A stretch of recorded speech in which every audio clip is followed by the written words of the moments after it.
So, you know, it's a wild path. And those early jobs, you're so right.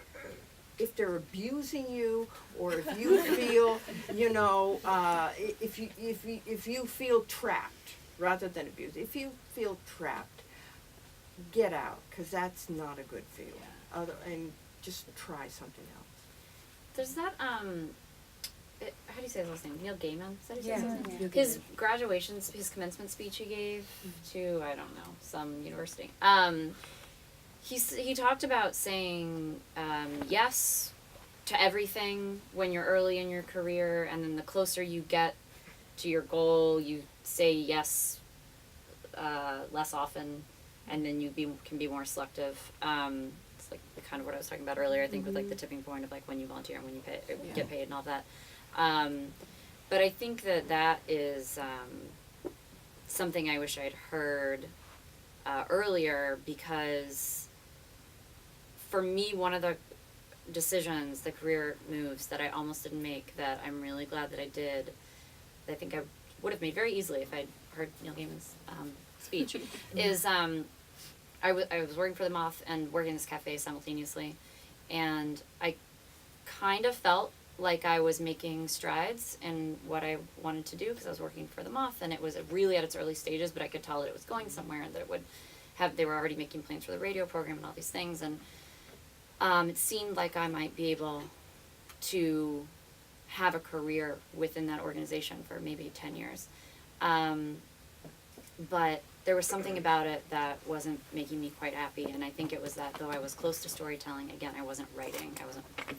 My daily activity was not writing at all. It was close to people who were composing stories. I was not one of them.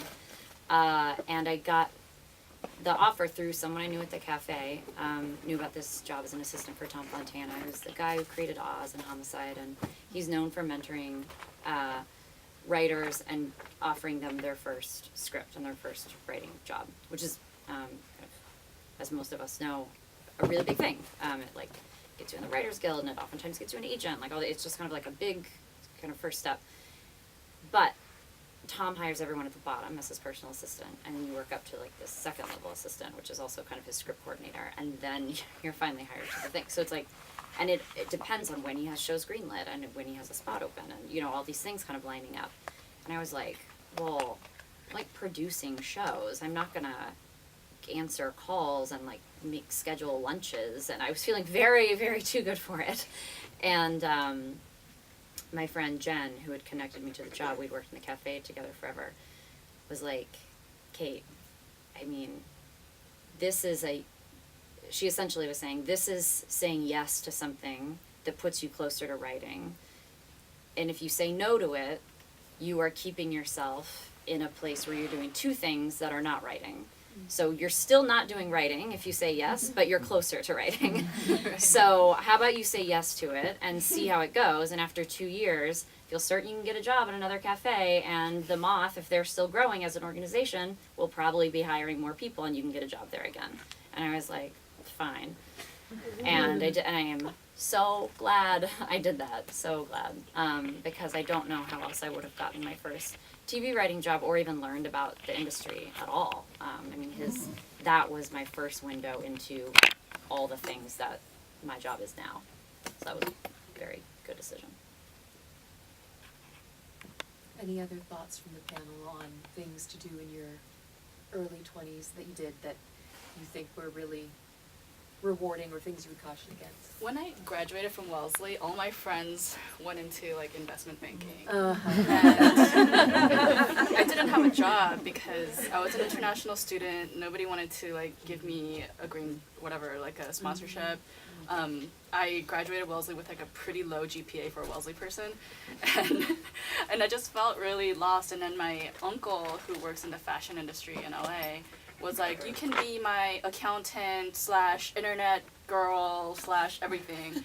So I was like, well, I have no choice, and my family's living in LA. So I flew here, like, you know, totally feeling like, why am I the only college-educated person here? Like, I'm so smart, and all these people are stupid, and I really did feel like better than everyone. And I also felt like, I was at the wrong place. I was there for, like 4 years, like 4 or 5 years. Every day that I was there, I think I got more and more humble because I realized just like, wow, these people are like, my uncle's pretty rich. He's like a millionaire. It's like, wow, he's a millionaire and he didn't have to have a college education because he started from the ground up and he built his empire like with his hands. So I think it really just kind of grounded me, that experience. But I did have a moment where I definitely still in my head knew I was in the wrong place. And I was crying in my car with my best friend. And I had this, I only had one film then, and it was called Breaking the Heterotype that I made at Wellesley as like my thesis cams thing. And it was like shot on like a handy cam and edited on Media 100, which doesn't even exist anymore, I don't think. And I needed to like re-digitize it to make it a better quality to show to film festivals, and it was way too long. And I just had this one film in my car, and my best friend's like sitting there, and she's like, "You just need to go for it." And I'm like, "But there's no future in this." And she's just like, "But you don't know, like you hate your job, like you hate your life, like this is like the only thing that is giving you pleasure." And I'm like, "Okay, I'm gonna buy a computer."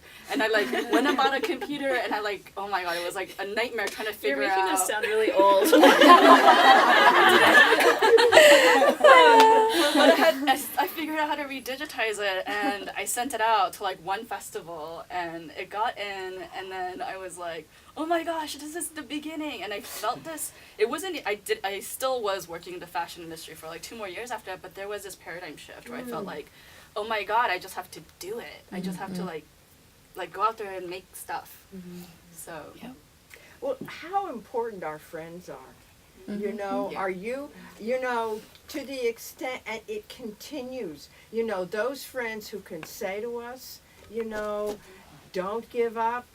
This is, I mean, I just had, this show, after doing these films for show, I was embarked on working with a very fabulous writer. Anybody who's interested in the environment, look up Mary Ellen Hannibal.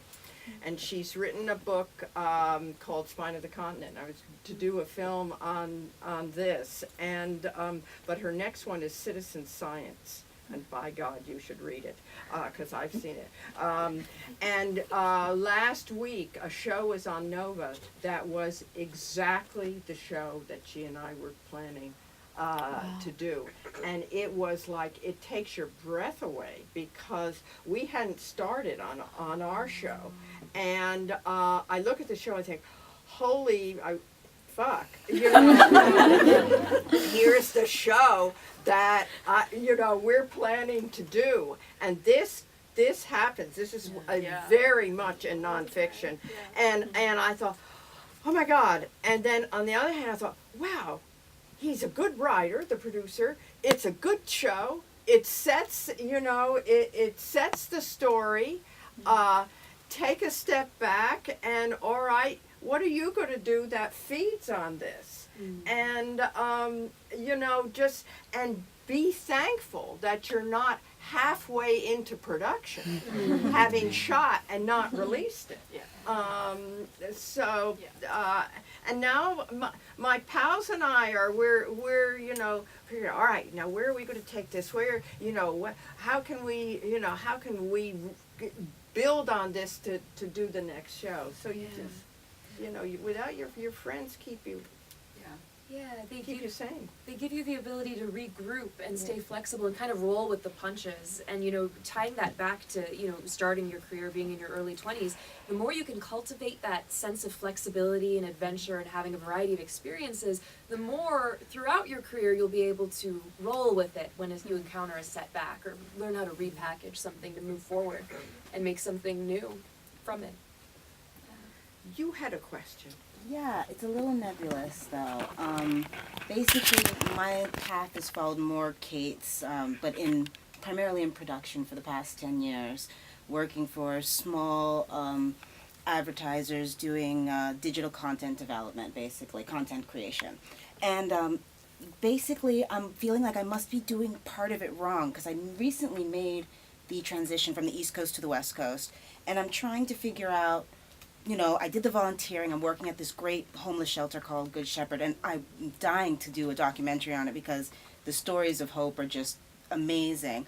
But as far as creating and getting those vital friends. So I guess my question is, how vital was like school? How vital was USC in creating those, finding mentorships, finding jobs, finding just basically how to get from where you are to that next step? I'd like to answer that. Well, it's a process. Like, we find our tribe, quote unquote, as we go along, as we go and work on different projects, and we find who we work well with and how people deal with problems. And I learned that at USC, and I learned that at Wellesley. And for different projects, I've found, like, certain people will work well in this setup with these other people, but not necessarily with this setup with these other people on another particular project. So it's a lot of cultivating relationships over time and figuring out what the chemistry is between your friends and how you work together. And it's just a lot of experience in making projects together and knowing how to communicate with each other. So I don't know if other people want to add to how you cultivate your tribes or find your people. Well, to that end, I think it may be of interest to you that we are trying very hard to make Wellesley in entertainment, or Wellesley in Hollywood, an ongoing thing. Kathleen on the board back there has been very helpful in kind of planting that seed within the board, and then hopefully we'll expand as we go forward. So hopefully this can be a tribe that grows and evolves. And I think that